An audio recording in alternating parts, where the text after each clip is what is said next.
It is Ryan here, and I have a question for you. What do you do when you win? Like, are you a fist pumper, a woohooer, a hand clapper, a high fiver? I kind of like the high five, but if you want to hone in on those winning moves, check out Chumba Casino. At ChumbaCasino.com, choose from hundreds of social casino-style games for your chance to redeem serious cash prizes. There are new game releases weekly, plus free daily bonuses, so don't wait. Start having the most fun ever at ChumbaCasino.com. No purchase necessary. VGW Group. Void where prohibited by law. See terms and conditions. 18+.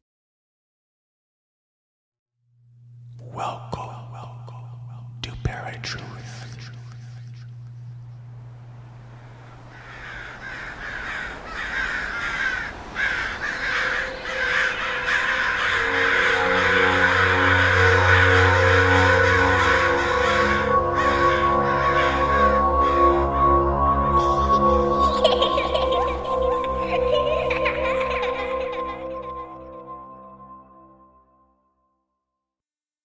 What's going on, ParaTruthers? Welcome to another episode of ParaTruth Radio. My name is Justin. And I'm Eric. And tonight we are bringing on Rob and Nonie Douglas to talk about their book, Unquiet Voices, The Magical Art of Laying Ghosts. This will be an interesting conversation. Rob and Nonie have been studying the esoteric arts together for more than 30 years. And without further ado, let's bring in Rob and Nonie. Rob and Nonie, welcome to ParaTruth Reborn. How are you all? We're doing fine. Thank you. Great to be here. Yeah, thanks for having us. It's glad to finally get you on. We've been struggling. Yeah. Good time's a charm. Yeah. So something that we usually ask everybody is, how did you get into the all things strange and unusual? It really started with me. I grew up in a very traditional family and always wanted to get involved in spirituality and magic, and eventually got into it when I was 18 years old. And from there, people were interested in what's going on in their homes when things started to go bump in the night. And so, they came to someone they thought knew about it. Okay. Yeah, and for me, I met Rob when I was 21. We've been together ever since. So we've been together for 30 years working on this kind of thing. It's, ghosts and spirits and that sort of thing is really part and parcel of a study of magic and the occult. It's not necessarily our direct and only interest, but it's definitely is something that's sort of captured local interest. It's one of those practices that's immediate. There's a lot of philosophy, a lot of individual practice in esoteric systems, but when someone faces something that's immediate in their life, this is the type of thing that you can engage in, and it's right there. It's incredibly practical. Okay. Well, now, for listeners who are unfamiliar with your book, what does the title Unquiet Voices actually signify? Primarily that not all people who are deceased are ghosts. Okay, ghosts tend to be those spirits that are stuck in between because of their attachments. So, and they often reach out to try to communicate to us. So, Unquiet Voices indicates that these souls that are bound by their own attachments are reaching out, and they're around us all the time. And if we just take a moment to listen, we'll find them and be able to help them. It's also a general term for just restless spirits, those spirits who are just not satisfied where they are, or they can't move on, or they're sort of somewhere in between. Okay. Now, can you tell us a little bit why you guys decided to write the book? Actually, we did a presentation at an event, and it was incredibly popular, which surprised us. And it kind of pulled us into the orbit of the publishers and that sort of thing. And we ended up in a discussion, and we ended up writing the book. It was never our intention to write an esoteric book at all in our lives. We're in our 50s, and so it's not really the time to start when you want to set up a career as an esoteric writer. Yeah. We're kind of reluctant authors. Yeah, it really was something we felt needed to be said. There There was enough influence around us to sort of guide us towards this would be the right thing for us to do. We've always been very, it's something we've held close to our chest. It's not something we've ever really talked publicly about. And so putting it into words and sharing it was a bit of a leap of faith whether there would be interest in this. But we were assured that there was. The publishers approached us, and it sort of went from there. Well, there's always interest, I think. It's just narrowing it down for sure. Yeah, and I would say that we have a very particular kind of approach where we're crossing the lines between occultism and paranormal investigation. We're not paranormal investigators ourselves. However, we've been present and invited to participate when things are a little bit beyond what a situation when it might call for a little bit of specialized interest or expertise. Having said that, we have done many of our own investigations in private homes and for people who are facing a spirit disturbance. But we have worked in the past with other paranormal investigators and seen their methodology and had that team sort of dynamic. Okay. Well, now, so many people seem to believe that necromancy is kind of a negative term, signifying raising the dead or having the dead do your bidding and things like that. Probably a lot of what movies kind of teach people. But what is your definition of necromancy, and why should people not be afraid? Well, necromancy simply means the art of working with the dead, essentially. Mantia means like divination or mantic speaking, but the term came to mean sort of like, in general, a specific esoteric art. Necromancy got its bad name from the machinations of the medieval church. And it got confused with another word, which means the black arts, and the two words became synonymous. And so it was the blackest and darkest of all arts, when in actual fact, they were totally separate systems. Necromancy can be misused like any other magical form, but when it comes, necromancy is divided into two branches: sciomancy and necromancy. All right, necromancy is where you're evoking spirits of the dead for various magical reasons. Sciomancy is when there's a disturbance and you go to the location and you resolve the disturbance. So the book's really about sciomancy. Necromancy, the word necro is a Latinization of an old Greek word for the types of rituals when they were within a place that was a liminal place between the netherworld and our world. So in a temple called the Necromantian in Epirus, or at a tomb, for instance. And there were a set of rituals that in Greek culture they performed, and it sort of bled into medieval magic from there. Okay. Now, if there are any cautions that you would give people considering to practice necromancy, what would they be? I'd say it has to be founded in compassion and respect for the living and the dead. My main caution would be, don't jump in too deep too fast.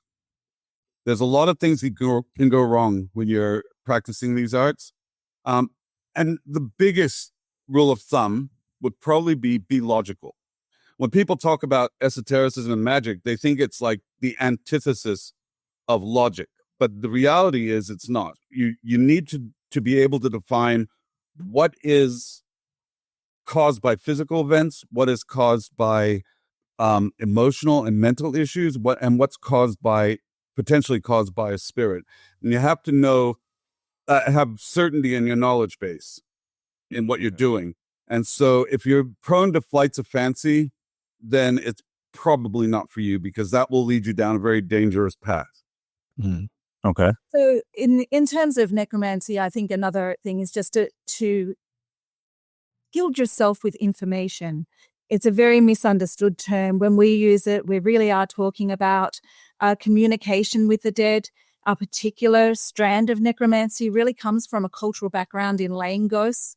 And so it's a service. It's not necessarily, it's not for entertainment. It's not for thrills. It's not for, the excitement and the adrenaline that some people get from it. For us, it means something where you have a compassionate approach and for trying to resolve a situation which may involve the living and the dead, and things just aren't going so well. Being able to get in the middle of that confrontation and resolve it in a way that creates a peaceful resolution is really the goal of what we're talking about. A little bit different to what you find in popular media. Popular media likes to focus on the imagery and it boosts certain people's ego, but that's not what we're promoting. Right. Yeah. I mean, I think that's where most people's knowledge of necromancy comes from. So totally get it. We're incredibly boring, normal people. Yeah, we just sort of happen to live with one foot in this world and one foot among the world of spirits and the dead. And I think a lot of people do. And a lot of people are open to the idea. But it doesn't necessarily mean that when things start to go awry, when it crosses over and it's unwelcome, people don't know how to handle it or what to do. And they sometimes can immediately think that there's potential for danger.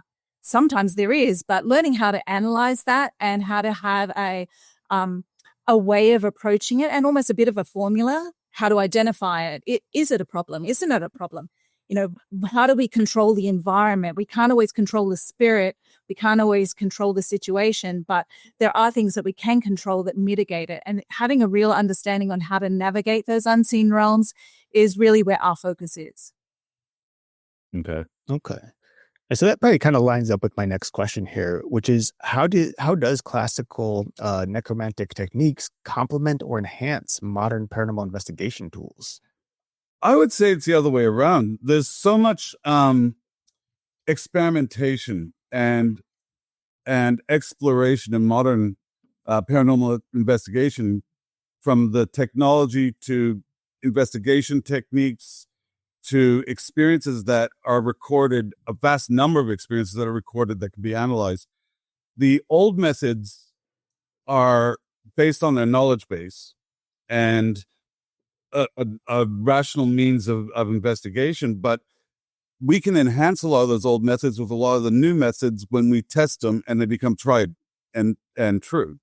Mm-hmm. For instance, everyone knows an EMF meter. Well, it helps. It helps to identify when there's EMF present. Although, to be honest, if you have experience, you can pretty much sense that there's EMF present is immediately walking into a location. But that was just one example. Yeah, I would say that when necromancy crosses and supplies a good foundation and a base of knowledge for modern investigators, is really in the classifications. I think that it's really fundamental knowledge. It's a set of classifications that has been agreed upon and observed and worked for, over 2,000 years of recorded history in various ways and various documents. And I think once we discovered that in some of the manuscripts and we're able to apply it to our own experiences and then see that it was consistent and that this is a working system. It happens in about chapter 5 of the book. And basically that piece of information, if that's the one thing that an investigator or an individual can take from our book, that's knowledge worth sharing, in our opinion. Because if you can classify spirits, you can then understand what their motivation is. You can understand what potential there is for harm, but you can also communicate that with other people in a coherent and articulate way. It also helps in streamlining how you're going to proceed with your investigation and the cautions you need to take. Okay. Now, we've talked about the misconceptions about necromancy, but there are a lot of misconceptions about spirits, what they are. You mentioned ghosts at the beginning are completely different than spirits. What are some of the most common misconceptions about spirits that people have? I think that there's a sort of sense of us and them, and really it's more like the global community expanded out into multiple worlds. So you have spirits that aren't human that we do interact with, that turn up every now and again, and knowing them and knowing their nature is necessary when you're doing investigation to be able to identify that this is not a ghost and therefore has to have other means to interact with it. When it comes to classifying human spirits, it's really based on their behavior and the condition that they are in, re their attachments. And it's kind of psychological. You have a way of knowing or guessing how they're going to react by what classification they are, so that you can tailor your investigation to get the best effect, to find a resolution in the quickest and most efficient way. I think that one of the major misconceptions that is so easy to blow out of the water in popular media is just, some of the nature of manifestations and what they mean. When a spirit manifests into a space, it's because the conditions are right. It's not necessarily because they're trying to manifest, although sometimes it might be. But very often it's just that we're getting a little glimpse. We're sort of seeing them manifest. Shadow figures are really just, something that you might see at a stage of manifestation. It doesn't make them evil or dark or anything else. It's just that we're seeing a spirit in the condition most congruous to our visual. We're talking about environmental factors that allow us to glimpse right on the edge of that veil. And sometimes that glimpse is a bright orb-like structure. Sometimes that glimpse is a shadow. Sometimes that glimpse is a transparent apparition. They're not doing it. It's just the conditions are right for us to see just that much at that point in time. So learning to tell the difference between those environmental factors and then what might be a sentient being is definitely one misconception. I think that another one is the nature of obsession and possession. A lot of times when people are getting into the realm of where they feel that there's some kind of otherworldly creature which might be affecting a person, it is the most likely thing is that it is a human spirit who has ill intent, and learning how to deal with them. And it is more than possible to learn how to deal with them. We don't need to necessarily be frightened of them. We just need to kind of expand our understanding. And, people are on this side of the veil can be assholes, and they can be assholes on the other side of the veil. Facts. Fair enough. Also, the most important thing to remember is, regardless of the state that they are in and the attachment that they have, ghosts are people. They're no different ultimately and in their essential nature to any other human being. And if you can interact with people from all walks of life with all different attitudes, you can learn to do the same with ghosts. They just have particular conditions unique to them. One thing that really stands out to me here is you mentioning shadow people as being more of a process in terms of their ability to appear based on their environment. But we have seen for years now, there are a large number of people who believe shadow people are a separate entity from like human or anything else. They're their own being. And of course, that really lines up with what is known as the Hat Man, which is a shadow person that a lot of people seem to have noticed, and they often say that they feel dread or they feel the thick atmosphere, some sort of fear every time these entities are around. But you stating that these are potentially just normal people who just happen to be able to appear as a shadow in that moment should really should basically contradict a lot of what these people feel. So how do you consider like what these people are experiencing compared to what the likelihood is of the actual shadow? It's not really a contradiction, because any spirit, when it's manifesting, it doesn't have to be a human spirit. One of the phases of manifestation is a shadow. But when it is a human spirit, one of the signs that you're actually dealing with a human spirit is a sense of paranoia, being watched, or fear. It has to do, in our experience, with sensitivity to EMF. It's one of the signs that the ancient magicians noted with regards to human spirits as opposed to other spirits. They have what they call signs and movements, which help them identify what type of spirit you're dealing with. And it's not the spirit causing the fear necessarily. It's part of how they manifest and the conditions of where they manifest. So any spirit that's in between what we call the metacosmos, that is a human spirit, will come with those kinds of feelings. The idea that shadow people are a unique type of spirit, I've never found any evidence to support that in all the years that we've done this.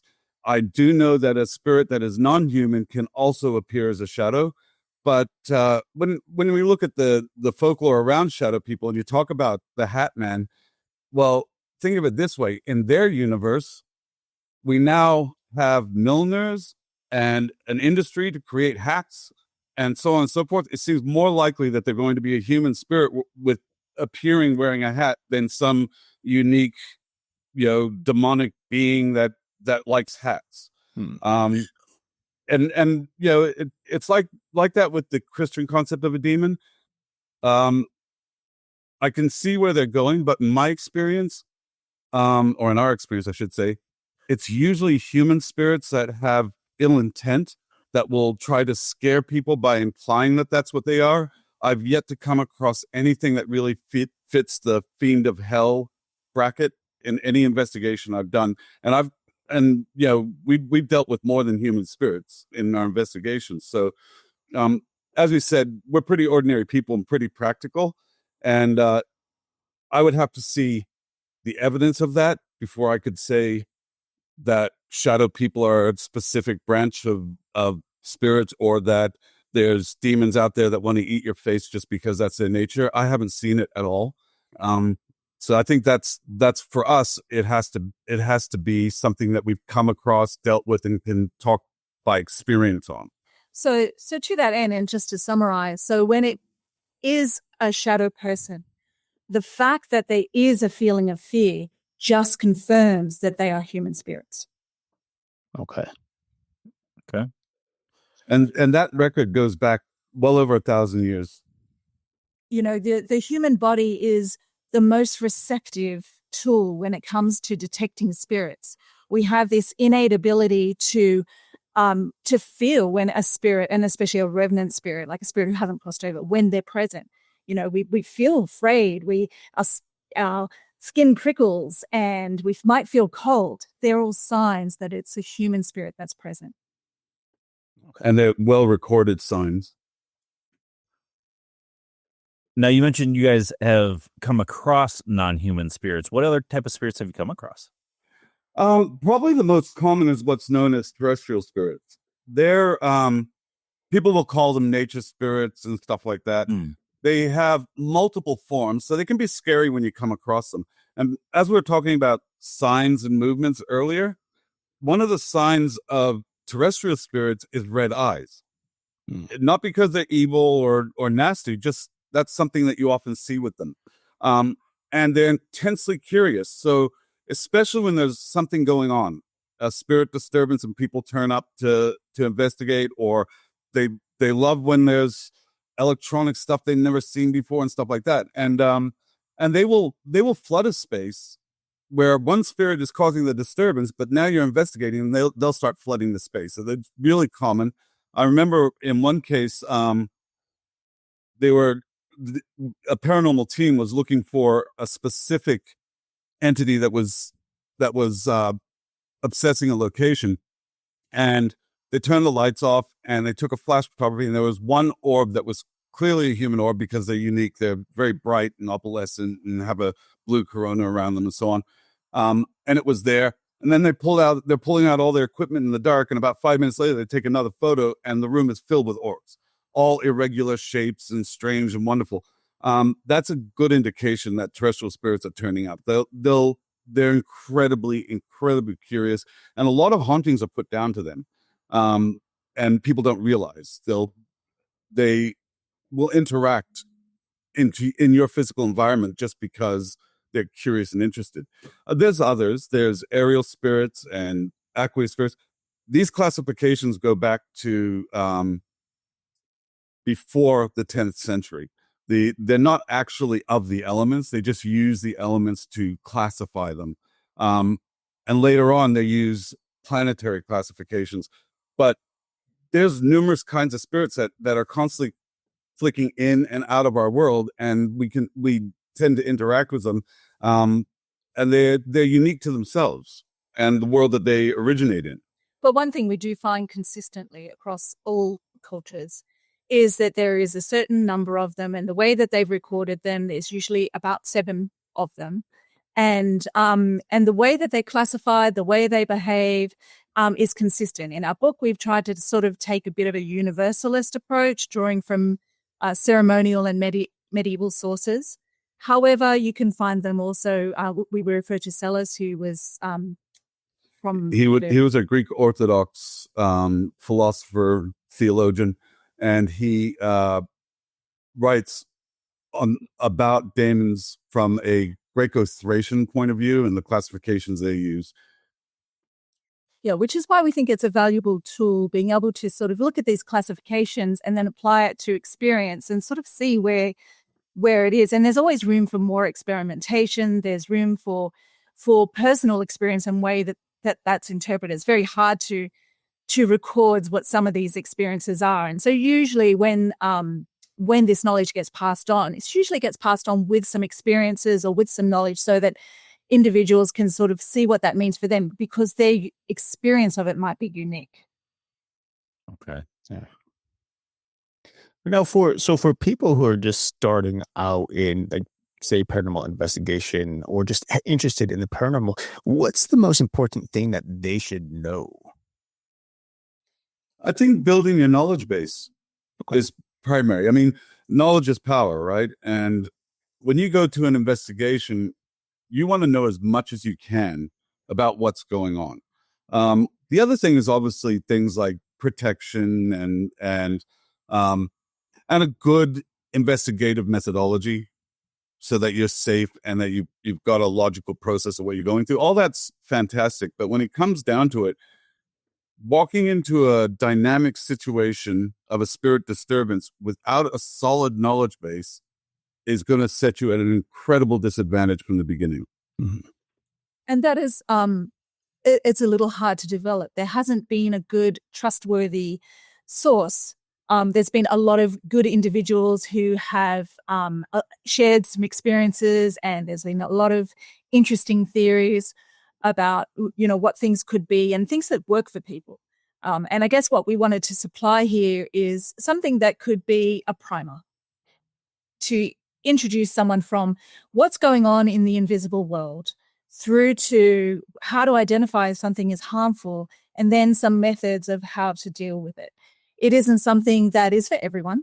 But we do hope that, adding a little bit of foundation to some of the investigations and studies, because as much as there is exciting and interesting things going on in popular media and in the experimentation that people do, there is this underlying foundation of knowledge that has been lost to most people.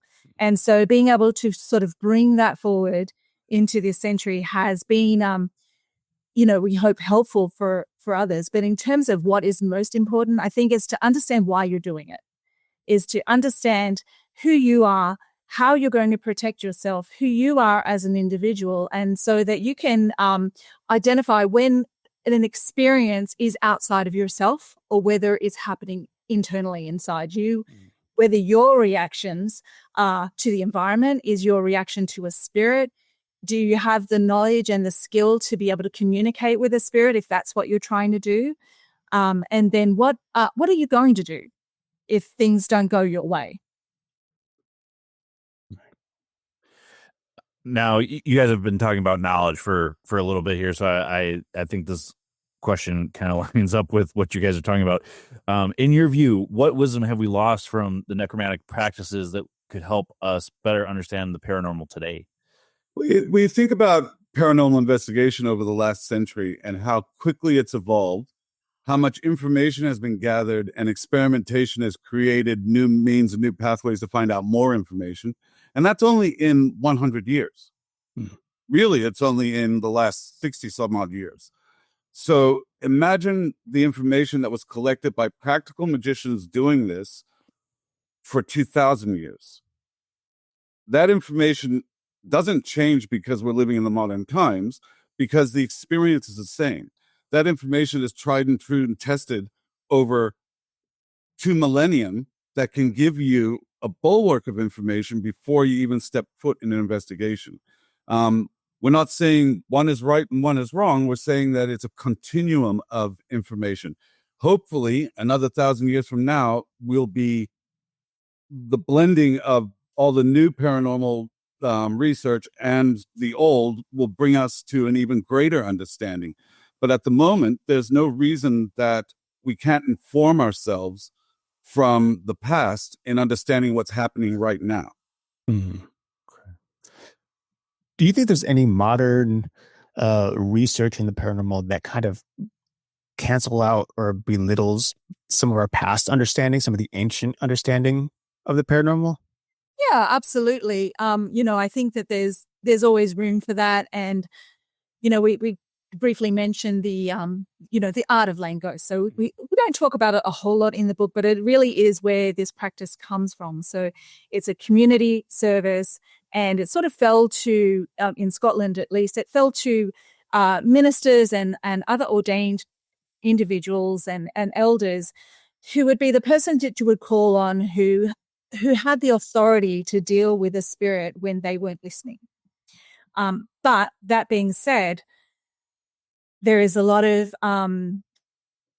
interaction and a lot of interplay between the community and that individual and between the spirit world.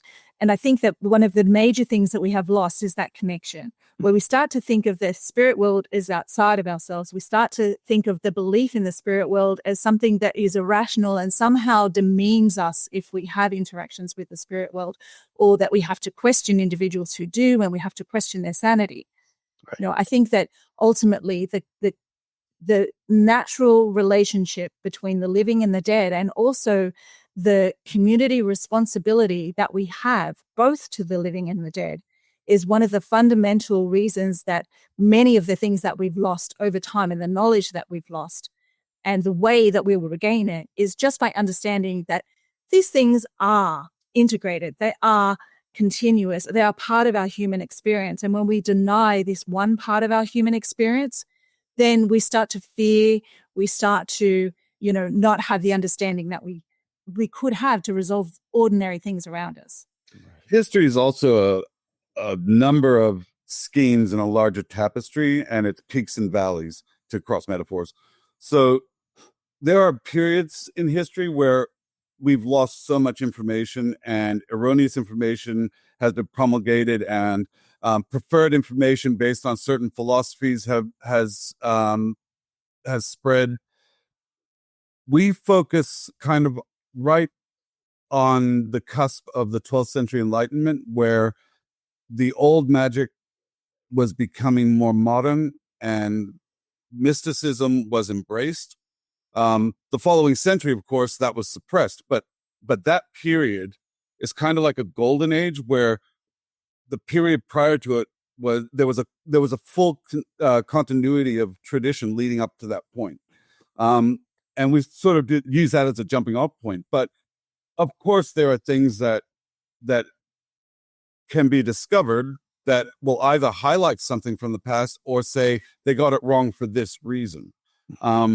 One good example of a highlight is the signs and movements of a human spirit, the cause, where they cause fear or cold spots, which have both been confirmed numerous times in various paranormal investigations for the last 60 years, and has become part of the urban folklore. So here's two experiences that are identical. You have, in the 12th century Enlightenment, they're seen as signs of what a human spirit is, and they are the same things that people are experiencing today. So there is a continuity of experience, because this isn't just philosophy. This is people experiencing real things. Right. Well, I want to kind of follow up with that too. Like, what is so investigating the paranormal? The whole idea of researching the paranormal and trying to learn about it is considered a pseudoscience. At what point do you think it merges with what is our, modern secular science? Because modern science denies the existence of the paranormal, while pseudoscientists, who are very much scientists in themselves, who have evidence, say otherwise, and yet there's this constant butting of heads. Do you think that could ever be breached, or why do you think there's such a I do think it can be breached. Okay. There's a period of scientific rationalism that kicks off kind of 19th century-ish. You got to remember that most of the scientific principles or the things upon which science built was actually from esotericism in the past. The idea of forming a logical hypothesis, testing it, and when it's tried and proven to be repeatable, it becomes part of the system. That's been involved with magic since recorded history. So the so-called scientific method has been there the whole time. You look at some of the great scientists in the Enlightenment period and the Renaissance, and they were occultists. The idea that spirituality and science are divorced is really a post-Victorian idea. And there are plenty of scientists that are open-minded. Science should be about having an open mind and testing. Right. But there are those who don't. And when they see science as only what can be measured in our universe, they're missing everything else that could be out there.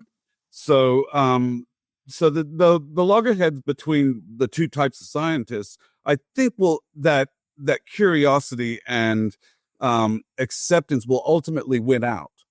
I think that the super rationalism will not last in the fields that are active at the moment. Who knows in the future? Because a lot of this is about philosophy. Scientists like to think they're not philosophical, but they're as philosophical as anybody else. They have an opinion, they have a predisposition, and they're either trying to prove it or disprove it. I think you have a much more positive approach than I do, Rob. I feel that one day they might come together, but I think that it's a long-standing narrative, and it's going to take a lot to change that or to dispel either side. And I think there's enough room for all that contradiction. It's okay. It's okay that science can be what it is, and parapsychology can find its own place, and magic and occultism finds its own way. People have their own unique ways of the way they interact and discover through the universe. I don't think that there is necessarily one answer or that one is correct. All of them can be true. The universe is multifaceted, giant, bigger than the one we know, and completely confusing. So there's room in it for every paradox you can imagine. I love that answer.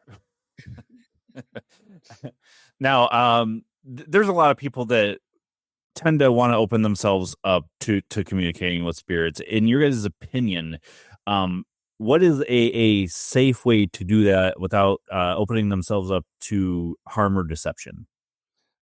I think, first of all, know who you're talking to and who you want to open up to, and be certain of it. That's rule number one. Transmediumship is old. It goes back to ancient Greece. The necromantian had their transmediums in it.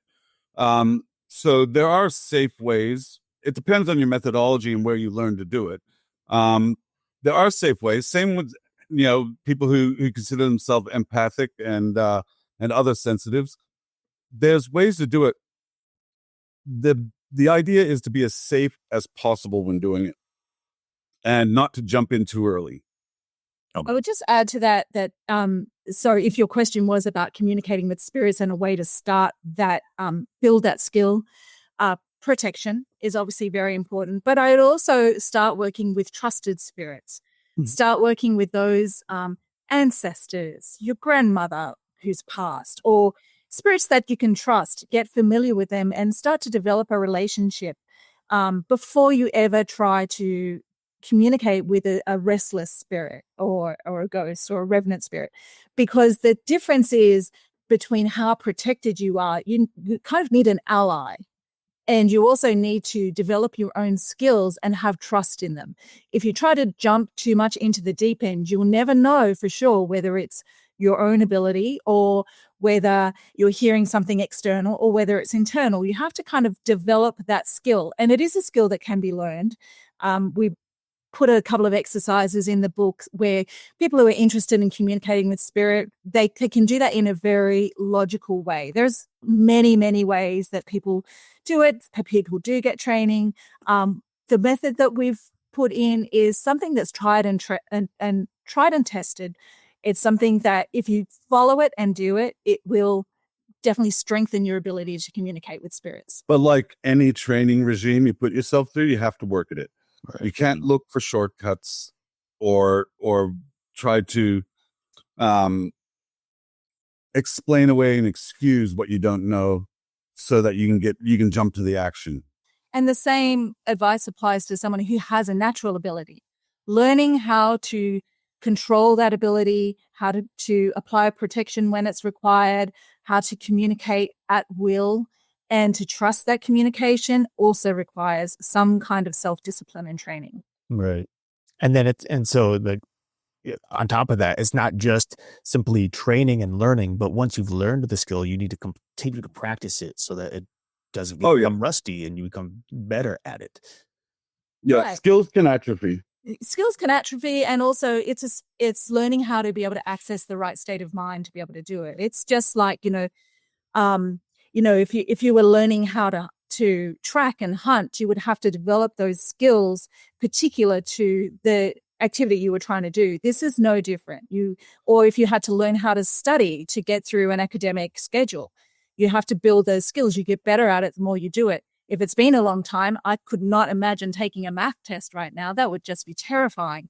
But, there was a time where that would be a pretty natural thing for me to do. Also, you have to understand that transmediumship isn't just about talking to ghosts. Most spiritualists and spiritualist-based systems work on talking to what's called the Lares. They're the ones that are not traumatized and stuck in between. They're the ones who've moved on and have made it to the other side, whatever conception of the other side you have. And they're freed up from their attachments and they're helping out. There's a big difference between spirit guides who are Lares and trying to interact with a spirit that's traumatized and stuck because of their attachments, which may be angry or upset or confused. And so it's a different type of communication and one that you have to be much more cautious of. But in both cases, building a relationship with a Lares spirit is always going to be more beneficial because they can help guide you through those other processes. Okay. Now, Rob, you mentioned know who you're talking to. How can we tell what is good, what is bad, or those definitions are very obscure, I think. But how can you tell who you're talking to? Yeah, this is a broad subject because, first of all, you have to identify that there is actually spirit there. There's a lot of things that can look like an obsession or a haunting. When you've identified that it is actually a human spirit that's disturbing a location, you're then looking at trying to identify aspects of who it is. So a lot of research goes into that. If someone's seen them, you might take note of their clothing and attire and try and guess a time period. There's a whole bunch of things that an investigation you to do to try and narrow down who that person might be. When you actually begin communicating with them, you only have a short time to communicate with them. So don't waste time asking ridiculous questions that are not germane to the resolution you're looking for, because you won't have a lot of time. But when you are communicating with them, you want to steer away from yes and no questions. You want to steer away from giving them any information that they could repeat back to you or embroider upon to make themselves seem like they're someone that they're not. You have to be very disciplined in the way that you approach the communication. What in magic is referred to as the interrogatio. So you want to basically prepare a list of questions that you're going to ask. And then once you finally get the answer, and you may be certain it's the person you're talking to, you may think it might not be, or you're not sure, the answers that you receive have to go through an analysis with other evidence to back them up.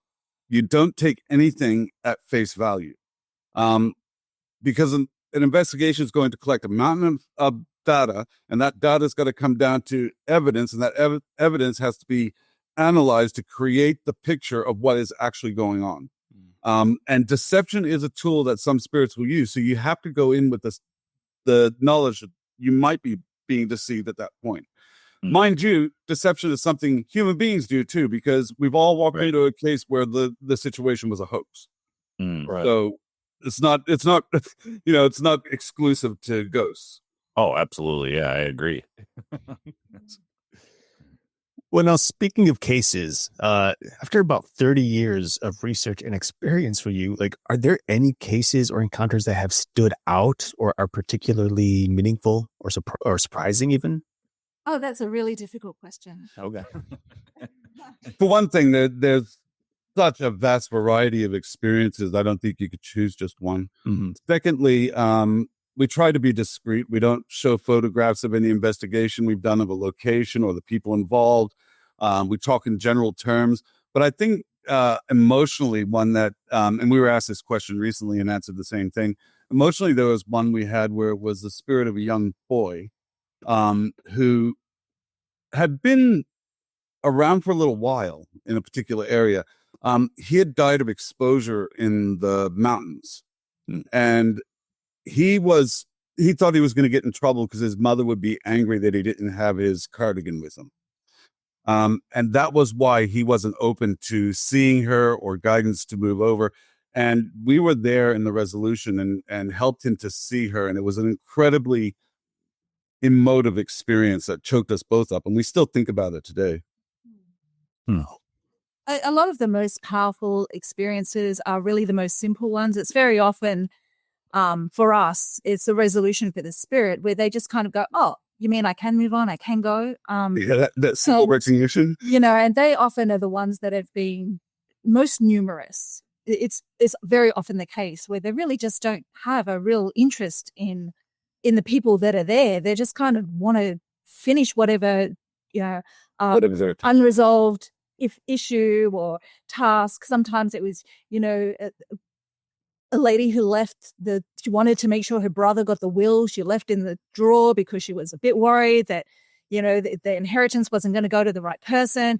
These are very kind of simple and unusual things that really are of big concern to somebody in the spirit world, that once they've resolved, they move on very quickly. If you're asking about dangerous or exciting or, powerful phenomena we've come across that too. I've been knocked over, pushed, punched, things thrown at me, all that has happened. But they're not the things that stand out to me the most. It's the powerfully emotional experiences that we've come across that I think stand out the most. Perhaps one of our experiences that is a little bit different to someone who's coming from the point of view of a paranormal investigator is that we're looking for if there's a magical influence as well.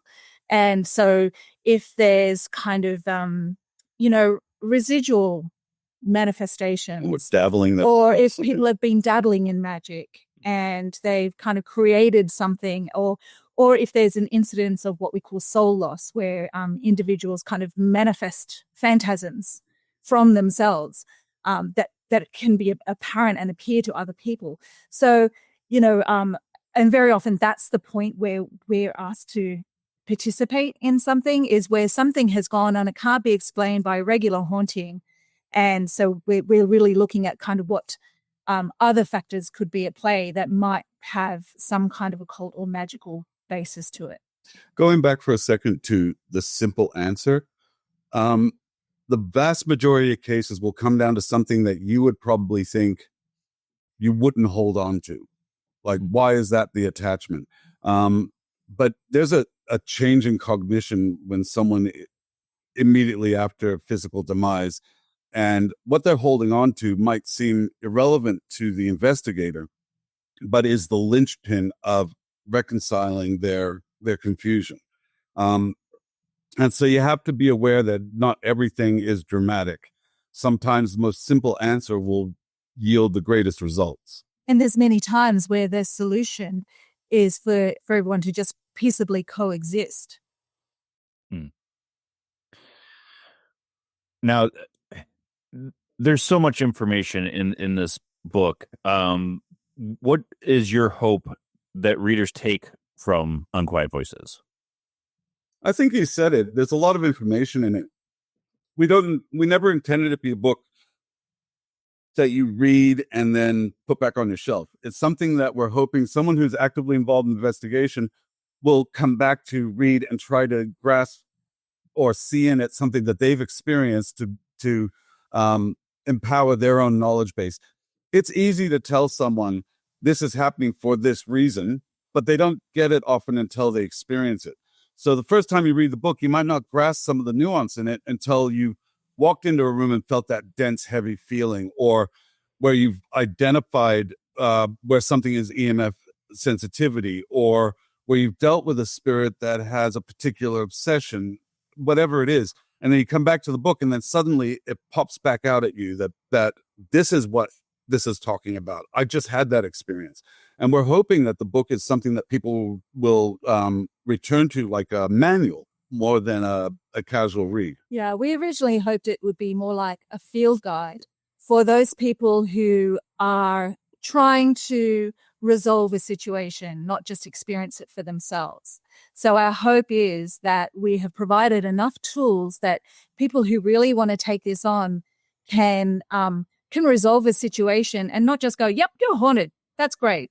And move on to the next experience for themselves, but to actually sort of bring some peace to the situation that they're dealing with.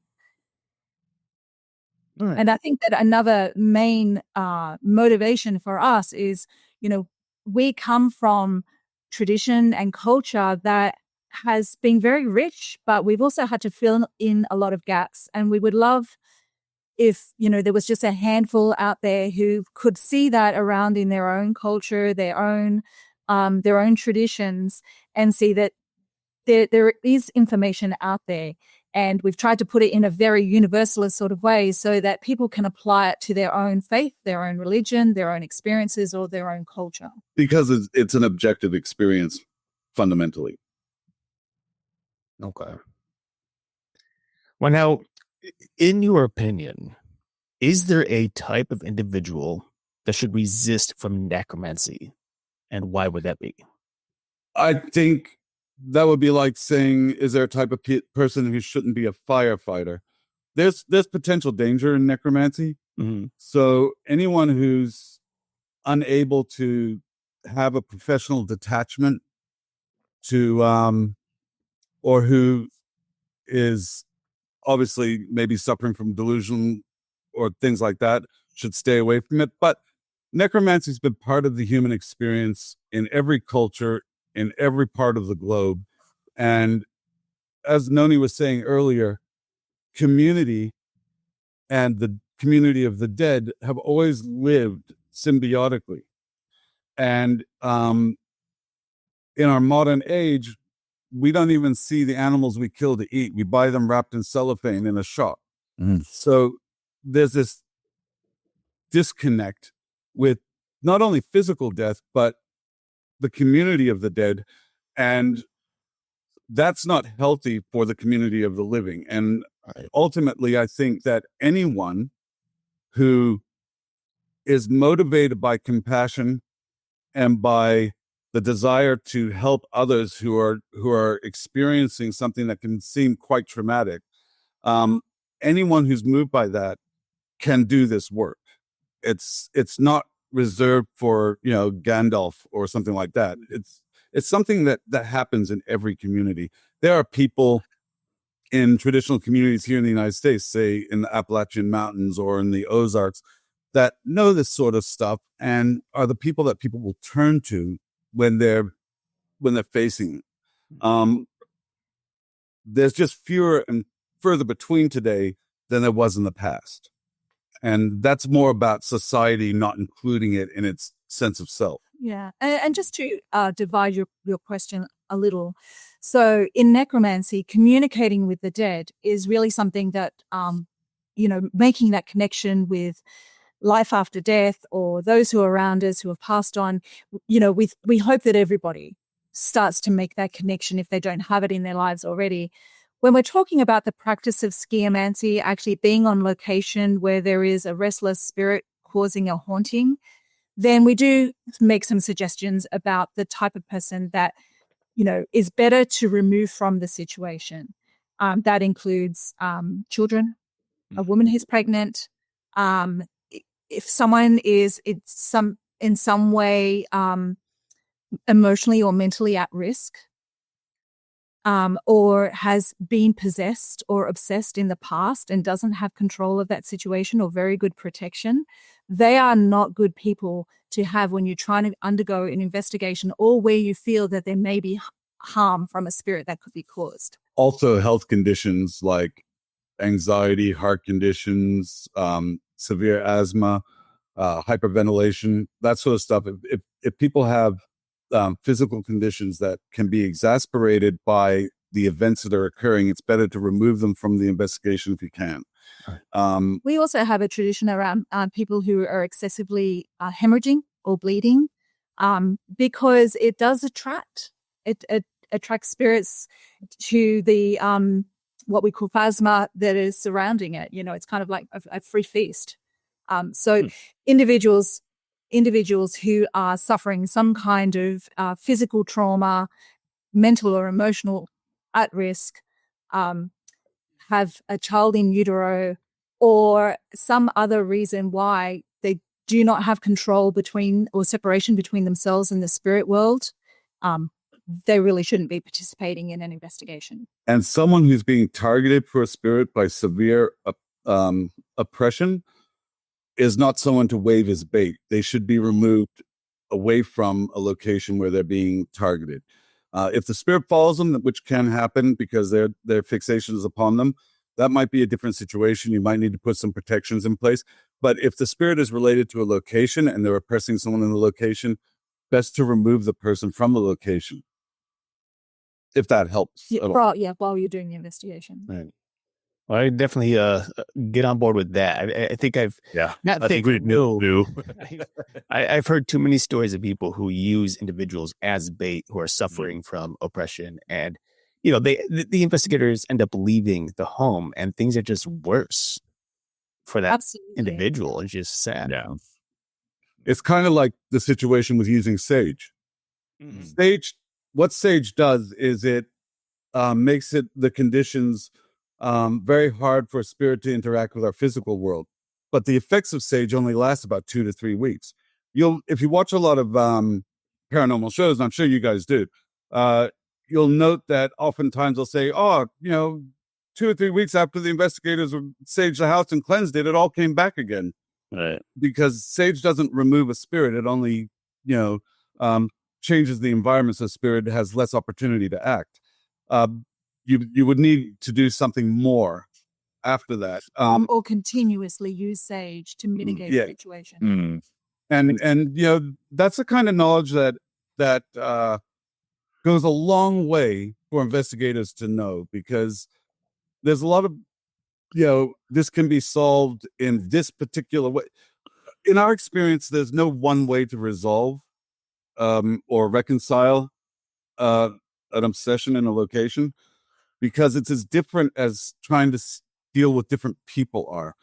Ghosts are people, and they're unique, and every investigation is unique, and the answer isn't always good. There's no one packaged answer you can use. It's the reconciliation is always going to be tailored to the events and the attachments of the spirit that you're working with, if that makes sense. Yeah, and we hope that comes across in the book. What we're trying to offer is a process of working. We're trying to offer, some rules of engagement of how to go about things, but that the actual situation, you really do have to approach each one as it comes. All right. Well, and I appreciate you all bringing that up, because I think Eric can attest to this. When we first started doing paranormal investigation, I think one of the things that was kind of ingrained in us, mostly because of paranormal shows and stuff like that, is to cleanse a house, sage and tell the spirit to leave and stuff like that. But like you guys are mentioning, it's somewhat more complex than just doing one of those specific things. Although one saging may work. If a spirit is active in a location and for 2 or 3 weeks can't be active, they just might move on. But the thing with some forms of exorcism and moving spirits on is if the spirit is dangerous and it's, the obsession is turning towards an oppression, if you just move it on, it's going to do it to someone else. You have to have a means of returning the spirit to the metacosmos and binding it from coming back. Otherwise, if it's affecting a particular family and you've succeeded in getting rid of it, down the street, another family is going to start getting affected by it. And that is a case that we've seen in the past where, an obsessive spirit just moves from one individual to another individual to another individual to another individual. Unless you know how to kind of like resolve that, or, very often you may not know that that's the case or what's happening. And so having the ability to be able to kind of ask the right questions or see what's going on.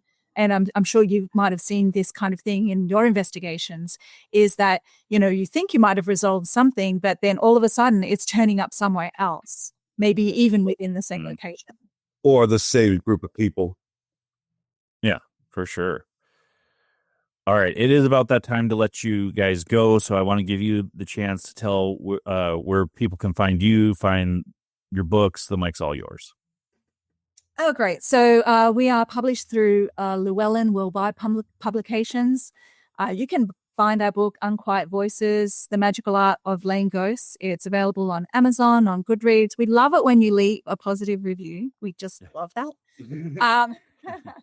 We do have a website. It is arcaneborders, all one word, .com, and an Instagram account, which you can follow, which is arcane.borders. We're struggling a little bit to keep up with everything. We're just sort of surviving through Hurricane Helene at the moment and getting back on our feet. But we certainly do try to keep it up to date. All right. I'm going to put you in limbo for a second so we can finish out the show, and then we'll bring you back in to give you more information. So hold on for me. All right. All right. Absolutely. All right, folks. I hope that you've enjoyed listening to Rob and Nonie Douglas talk about their book, Unquiet Voices, The Magical Art of Laying Ghosts. There is the cover for you if you're watching video. I think we say this way too often. The year has already been flying by. Yeah, no kidding. And next week is our Easter episode, so we're going to have some fun with that. It's going to be entitled The Magic of Easter. And then it's going to be a couple of episodes of just us before we bring more guests on, because we've got some topics that we want to talk about that I don't think I can find any books on. So make sure you like, share, subscribe, no matter where you listen. Make sure you check out all of the shows that are on United Public Radio Network. And this has been a pre-recorded show for 107.7 FM New Orleans and United Public Radio Network. Until next week, folks, where you'll find us same time, same channel. My name is Justin. And I'm Eric. Peace.